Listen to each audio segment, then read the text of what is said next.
at scale, and this is a really great way to be ending the day. So please take it away. Thank you so much. Hi everyone. I know it's been quite a long day with several insightful sessions, but the next 30 minutes I'm going to spend talking about something more associated with traditional machine learning, which is a little different from the theme that's been recurring in today's presentations. So I'm going to be talking about deploying machine learning models at scale.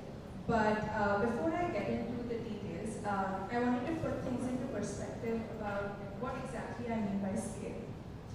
So in the last year, 2023, Lyft, the ride-sharing platform, served over 700 million rides. It provided more than 2 million drivers an opportunity to earn. We had more than 40 million active riders on the platform for that year. We also successfully internationally expanded to Canadian cities, and we launched new features. I don't know if you have seen marketing for this, but we had the scheduled airport drop-off on time pickup promise, Women Plus Connect, which enables women and non-binary drivers and drivers, and increase in chances to match with each other. And we also launched in-app video ads with high click-throughs to enhance the rider's waiting experience. Along with that, last year we had a lot of concerts, the Taylor Swift, Beyonce concerts, US Open. So during all of these high-attendance events, we were able to provide a robust and seamless platform experience to our customers.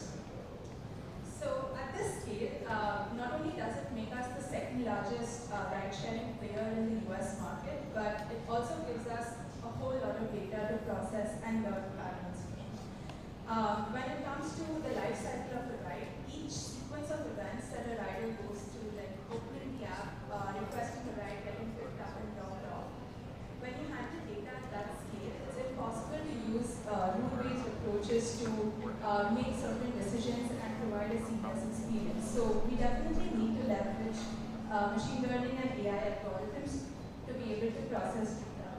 And that's going to be the majority of the presentation's theme. So we'll kick things off by talking about the various applications of machine learning by walking through the life cycle of a ride and a quick example use case. We'll also briefly talk about the pipeline and infrastructure that powers deployment and development at Lyft, and things by talking about some of the challenges and solutions when it comes to deploying these models.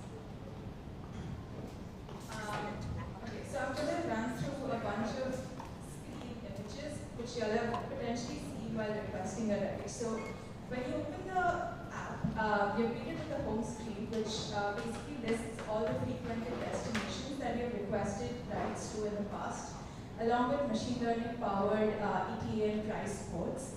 But if you choose to enter a destination which is not listed in the first screen, it basically triggers an autocomplete search, which lists a bunch of locations based on your current location and your previous search history.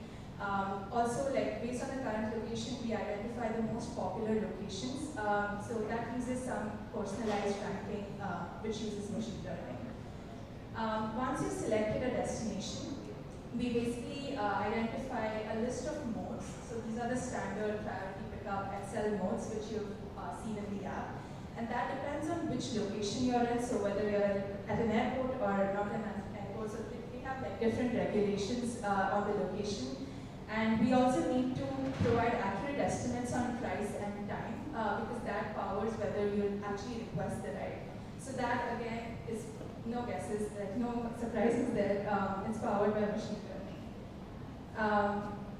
Once you've requested one of these modes, we basically move you into the rider-driver matching phase, where in the background we're trying to identify the most optimal driver to serve this ride for you.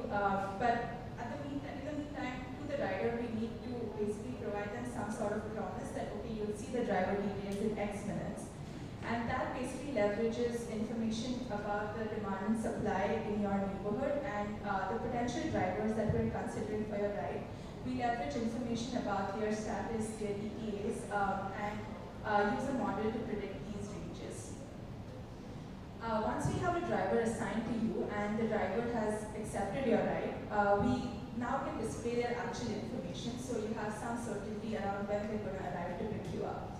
And while we calculate this ETA based on their current location and your pickup location based on this ETA, this needs to be dynamic as well because as you can guess, they might not take the routes that we suggest to them. So if they take a turn which they're not expected to, or if there's a sudden road closure in between, then these estimates need to be adapted dynamically so that we can reflect it on your end. Finally, you've been picked up, you're heading to your drop-off location. We once again display your drop-off time, and this time we have enhanced in-ride safety features which are triggered using ML models that are able to basically identify if there has been any deviation from your expected route, or if your drop-off takes longer than usual, then we're able to intervene and check in on the passenger for safety. I'm going to quickly walk through one of the interesting use cases that we've recently worked on, and that's optimizing PIN ETA predictions for improved rider experience. So when I say PIN ETA, it's basically the ETA that's displayed on your screen as soon as you enter your destination before you request the ride. And at that point, we basically don't have a driver assigned to you because we don't know whether you're going to request a ride yet. So while that ETA needs to be as accurate as possible to minimize cancellations and enhance user experience, this is definitely a complex problem because of the driver uncertainty. Like, we don't know whether a driver will accept your ride. We also need to be wary of like different location patterns, like certain locations could be undersupplied versus oversupplied. If you add like traffic volatility and weather into account, there are like way too many variables to sort of map interactions between. And that's why we used a machine learning approach. Now, this might seem like a regression problem at the face of it, but we decided to model it slightly differently using a classification approach to model ETA reliability. By reliability, I mean it's the likelihood that the driver would arrive within a reasonable time frame around the ETA estimate that we showed you. So basically the model is shown all of the possible ETA estimates that we can provide to a rider, and it predicts this reliability likelihood between 0 and 1, which basically gives us the confidence that, okay, this is the fastest ETA that we can show to the rider, and we can be confident in its accuracy. So we used a light GBM approach. We use gradient boosting trees a lot at Lyft. They're very easy to productionize and also very interpretable. The features that we used in this model were very similar to the factors that make this an uncertain problem. So the driver behavior, top driver information. We also use a lot of historical patterns because temporal patterns tend to impact these models a lot. Like we've noticed that the performance is much better when we use week-over-week trends in the models. One of the challenges that we've had to deal with in this particular use case is the negative feedback loops. Like, these models basically trigger a lot of decisions taken by riders and drivers in production, and we want to be wary of the fact that when these decisions are fed back into the model for retraining, it could cascade the error rates. Some of the other challenges that I could leave you with to think about is how do we account for cancelled rides information? Because for cancelled rides, we don't have factual driver ETAs, but they still hold important information around uncertainty. So how do we account for that? Or even counterfactual data, like we can track reliability for rides that are requested, but there are a lot of sessions where riders don't convert by looking at the ETAs. But we need to keep a track of that as well. In these next few slides, I'll quickly walk through some of the technical details around the pipeline and infrastructure that powers deployment at scale. This is an end-to-end pipeline which practitioners generally go through when they're trying to build a use case and go from 0 to 1. We basically kick things off by identifying the use case where machine learning can be leveraged and the model requirements and constraints, which need to be kept in mind before getting into prototyping. At this point, we're also trying to brainstorm the different features that we think could be intuitively useful for the use case, because that would basically govern how data query and collection would look like. Like we have a lot of data around these rides stored in S3 tables, and to be able to understand which sources to query from, brainstorming is like a key aspect of the process. At Lyft, we have stored all of our data in S3 tables and decoupled storage from compute. So our execution engines are comprised of tools like Spark, Hive, and Trino. Once we've fetched all the relevant data, so we have like a subset of features that superset of features that we think we use into our model. We basically spend some time visually inspecting the data, looking at statistics, because finally this is real world data which can be really messy. So we need to spend some time understanding the correlation between variables because that governs how we want to transform like targets, handle missing values, scale our features, etc. Like that also depends on the model that you're deciding to use, because a lot of these architectures are tuned to like be robust to different scales of features. For example, like creating boosting trees. In the prototyping phase, that's basically an iterative process. We work through testing different model architectures using cross-validation for hyperparameter tuning. And I think deciding evaluation metrics is crucial for this phase, because these metrics not only need to determine what your model needs to optimize for, but also needs to tie to your product use case. Like this could range from, like, if for classification you need to understand whether false positives or false negatives are more crucial for your use case. At Lyft, we have a centralized platform known as Lyft Learn, which enables model deployment and serving at scale. And finally, like once we productionize the model, we set up automated retraining using Airflow, and also set up model monitoring and observability in production. For the online inference, at Lyft we have a microservice architecture, so our model services are decoupled from different downstream clients. The model services usually written in Python, they basically load the deployed models in production, and you have different downstreams which can basically send model requests to these services encoded as JSON objects, and that basically goes through data and feature validation checks, because we want to ensure that the model sees healthy inputs while running inference. If the models are loaded successfully, they're basically able to serve predictions over the network to these clients, but at any point if we hit the SAT path, then we basically raise appropriate exceptions and expect the clients to deal with these failures on their end, because that is more use case specific. Sorry, I think this diagram is really small, but on a high level, this basically represents the machine learning platform at Lyft that I was talking about, Lyft Learn. It's basically composed of two main components. It has the development platform where practitioners can basically prototype models in Jupyter environments.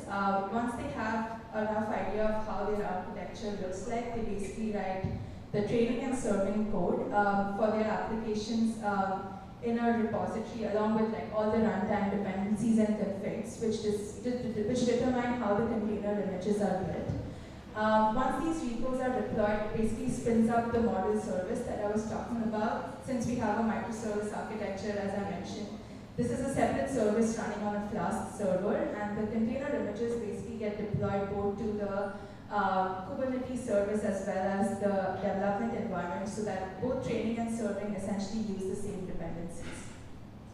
Practitioners are then allowed to kick off training jobs via the UI, so that process is automated. So the models basically train and they're automatically uploaded to S3, and so the model services can then download these binaries from S3 and run inference. So that was a very quick run through of the platform and infrastructure, but I think I wanted to spend some time talking about the challenges and solutions when it comes to deploying these models at scale. I think some of these challenges are very common across multiple industries, but I wanted to talk about it specifically from a ride-sharing perspective. I think the primary challenge when it comes to deploying models in ride-sharing is the dynamic nature of the whole problem. You have multiple variables in the equation. You have riders, you have drivers, and then you can add like weather volatility, traffic uncertainty, geographical changes. So when it comes to like so many variables in the equation, drift is a given, and we want our models to be robust to this kind of drift. So how we intercept this drift in the first place is we set up proper validation and feature checks in production so that we are basically alerted whenever models see unexpected patterns. But at the same time, we also set up dynamic data collection so that we are basically able to store all of this production data offline for retraining because this is basically the most recent relevant distribution that our models should get updated on. Given that we have data drift, model degradation over time is also like expected, and the way we are able to capture that is through thorough performance monitoring, setting up like performance monitoring dashboards and alerts, which can trigger and let us know that okay, there's a certain model that's not performing as expected. We also have like week-over-week reviews where we go through a lot of graphs and look at model health reports. And that basically helps us ensure that everything is working fine end to end. But to have a catch-all kind of solution, we also set up periodic retraining because the model definitely needs to adapt to data on a predetermined cadence to basically pick up the latest patterns. So we set up periodic retraining in production for most of our models. But not all models can be served and adapted like on a weekly or a bi-weekly cadence because, for instance, our ETA models, they need to be more dynamic than that. We can have like, on a daily basis, we have like traffic incidents or road closures in like local neighborhoods, and the regional ETA models need to be retrained very dynamically to be able to capture that. So to be able to deal with this kind of situation, we have an ensemble architecture for our ETA stack actually. So we have the production ETA model, and then we have an online bias correction layer on top of it, which is a lightweight model that basically trains every 15 minutes on the most recent production data, and that is able to capture the discrepancies between your production models estimates and the factual ETAs based on your drivers. So that is able to capture these short-term fluctuations in a more nuanced manner, and that way we don't need to retrain the entire model again and again. Of course, like we do have that option of setting up continual model learning where your production model can update its own weights dynamically using streaming data, but that was a more expensive approach for us. The other kind of drift is more apparent. That's the online versus offline production model drift, where you prototype a model offline, you observe certain metrics, but then once you deploy the model in your online inference environment, you don't see the performance that you expected. And the way we intercept that is through shadow execution. So we set up shadow analysis so that our new model can basically run inference on production data, but that those decisions are not actually used on like production users or to guide decisions in the production environment. That's basically only used for analysis, and it helps us track the performance to see if it's like as expected based on our offline analysis. And more often than not, the root cause for this gap is the data. Like we do have different source for online features versus offline features, and that generally leads to this kind of gap. Of course, through validation, we are able to capture any apparent anomalies, like if you have like a large percentage of missing values in your online inference features, then that can easily be caught through these validation mechanisms. But to be able to handle this at a more root level, our data platform team has set up a feature service platform which basically serves consistent features in both training and inference environments so that there's no disparity between the two data sets. And talking about the architecture of this feature service, it basically enables practitioners to both write to streaming and batch workflows. So it depends on whether you want real-time features or you want lagging features for your models. Basically for batch workflows which run at like a cadence of say 1 day or 1 week, practitioners basically need to set up SQL queries, and write configs which determine the frequency of this workflow, and then you have airflow jobs that get automatically kicked off at that cadence. And these features are then written to online DynamoDB feature stores as well as offline Hive tables, so that the same feature sets can essentially be used for both training and offline prototyping.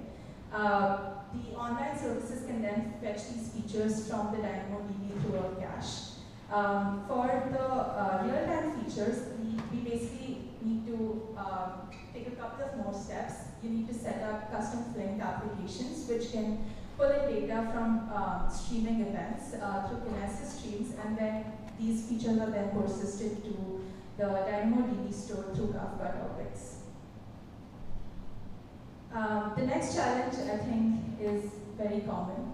It's basically the latency and scalability issue, especially at Lyft, given that we serve so many rides day in, day out. We definitely need significant compute, but also have strict guardrails on latency. When it comes to prototyping, I think it takes a long time. It takes up a long time when it comes to like processing data of that size. When it comes to like feature fetching or feature pre-processing, singular steps can end up taking a very long time because you're trying to essentially curate data from really disparate sources. You could have features stored in logs or like offline tables. Even model prototyping gets expensive as you try to iterate through complex architectures with like multiple tunable parameters, because hyperparameter tuning can get expensive for that scale. So we leverage industry standard frameworks, PyTorch, Spark, and these basically are sophisticated enough to handle a lot of complex concepts around data parallelism and model parallelism at scale. Basically sharding either your model or your data across multiple machines to parallelize streaming and reduce overhead. And so they abstract a lot of these complexities, and these can be leveraged to enable distributed training. I think transfer learning is another approach that has recently seen some adoption, because you can basically leverage a lot of pre-trained models and then train it on lesser data for a shorter time to be able to generalize for your use case. We also leverage techniques like Bayesian optimization and Optuna, which is a framework for hyperparameter optimization that basically, on a high level, it intelligently searches for hyperparameters without like doing like a brute force approach. For online inference, I think the challenge is that we need to serve more than thousands of requests per second in a latency-sensitive environment, and have that trade-off between low latency and high throughput while also maintaining robust fault tolerance. And one of the primary considerations that we need to make is accuracy versus latency. So you can have like complex, deep architectures with several layers to solve your use cases, but when deployed in the online environment, these can take significantly longer to load and run inference on, and that's a consideration that we want to make, especially for your golden paths. For instance, like a write request path cannot afford to have a very heavy, expensive model running inference every second, because like those are just some specific constraints that we have. Like we want to return predictions to our users for them to convert. Even deciding whether you want lagging features or real-time streaming features is an important consideration, because real-time streaming features get more expensive since they need to be computed like every 5 minutes or 10 minutes. So that's another point that needs to be kept in mind. I think it's also important to understand if you can trade off a little between the quality of predictions versus like the service latency that I'm talking about.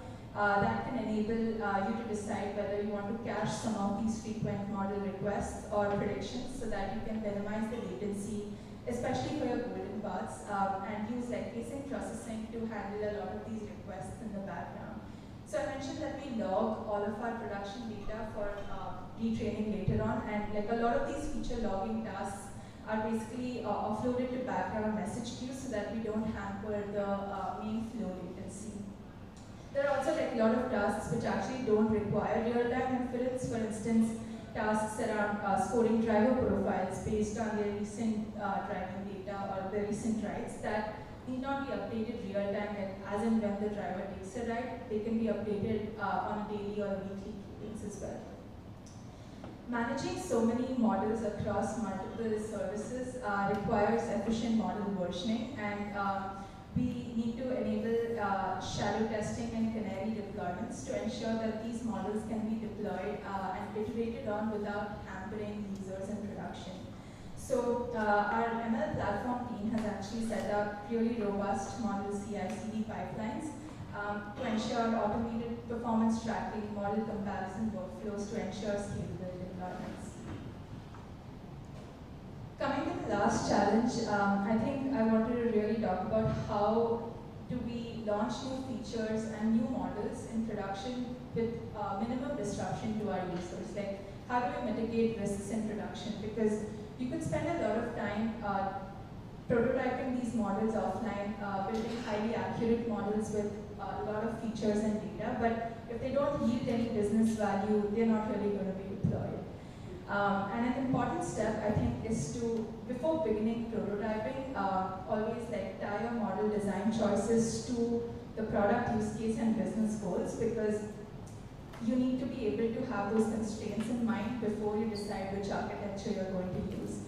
Also, we have multiple layers of testing before we actually roll it out to production. So we first begin by launching and staging to be able to catch any apparent bugs or errors that could occur. Next, we move to shadow, where we're able to understand how model metrics look like on production data. So by the time we reach A/B testing, we're pretty confident that, okay, this model at least seems like it's going to perform well, but then we launch A/B experiments and time split experiments so that we can test this new model in treatment versus the existing model in control and understand how user experience and business metrics look like, because that's what you ultimately want to do. Once we decide, okay, if this model is going to ship, then we phase this rollout among a small subset of users first, and then we basically need to stagger deployment and gradually increase exposure. And we don't deprecate the old models immediately, we wait and monitor the performance so that we can roll back at any point if need be. Finally, I think I want to harp on this, that we need efficient cross-team collaboration. At Lyft especially, we have each team in charge of a separate service.